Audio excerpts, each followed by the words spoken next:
How's it, everybody? Topic 1 here, the origins of the Cold War in Europe. Now, the Cold War wasn't actually fought between these two major powers, the US and the USSR, the United States of America, and the Union of Soviet Socialist Republics, which is, well, more present-day Russia, and it was broken up into several other states, parts of the Baltics, the Balkans, and so on and so on. So this question, it explores the origins of the Cold War, the origins of it all following the end of World War II in 1945. So at the heart of the conflict were tensions between two emerging powers. These emerging powers, well, the capitalist USA, money, they wanted free market trade, and the communist USSR, which wanted to implement communist states everywhere, where, well, the state nationalizes everything, people kind of work for the state, and they just take their share of what's required.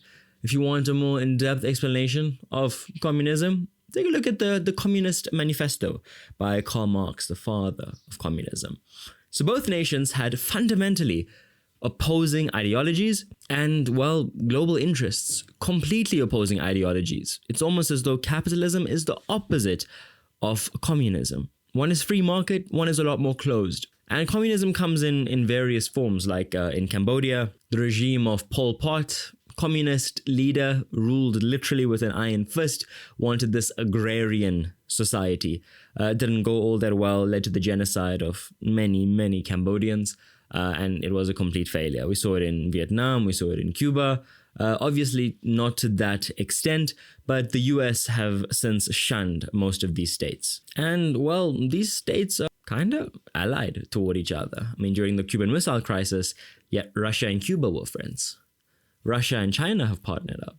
North Korea as well, that is more a dictatorship, not much of a communist kind of environment, but they've got allies in Russia. So the USSR aimed to secure its borders by establishing pro-Soviet governments across Eastern Europe. And Eastern Europe, to this day, it's not as prosperous as, well, Western Europe.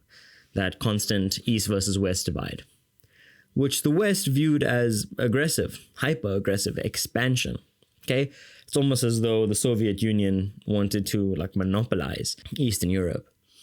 So the USA responded with policies of containment, including the Truman Doctrine, and the Truman Doctrine pledged support to countries resisting communism. If you resist this communist manifesto, these communist orders, we will support you, as well as the Marshall Plan. We're going to give you money. We're going to offer you economic aid to rebuild your country, to rebuild Europe, seen by the USSR as a threat. It's all about territorial expansion, money, and power, influence.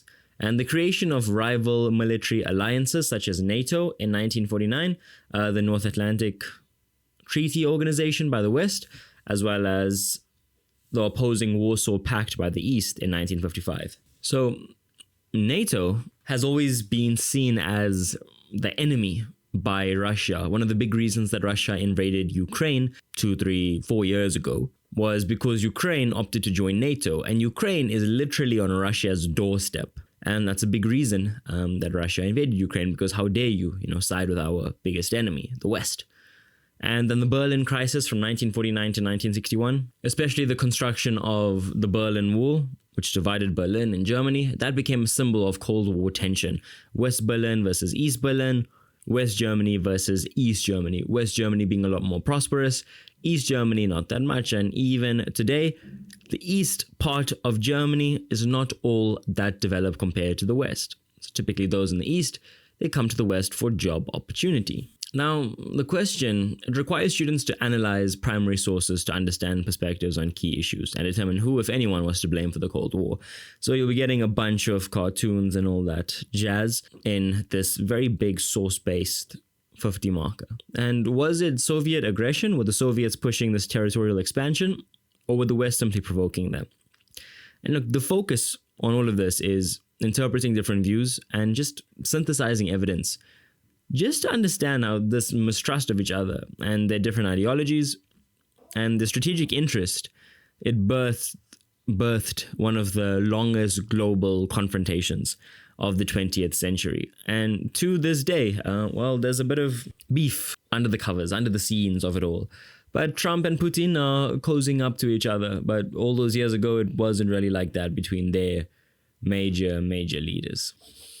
Very nice topic, but it's USA versus USSR and how that impacted Europe. Focusing here a little bit on Truman Doctrine, Marshall Plan, all those ideas of economic aid, the Berlin Wall, that symbolic division of East and West Germany, and how that became such a powerful symbol of Cold War tension. And in 1989, it was only then the Berlin Wall fell, and effectively that is when the Cold War ended. So there is no specific start date and end date, but yeah, it is these periods of time that have well shaped the world, as these are two major powers. But yeah, hope you guys enjoy the video. Bye.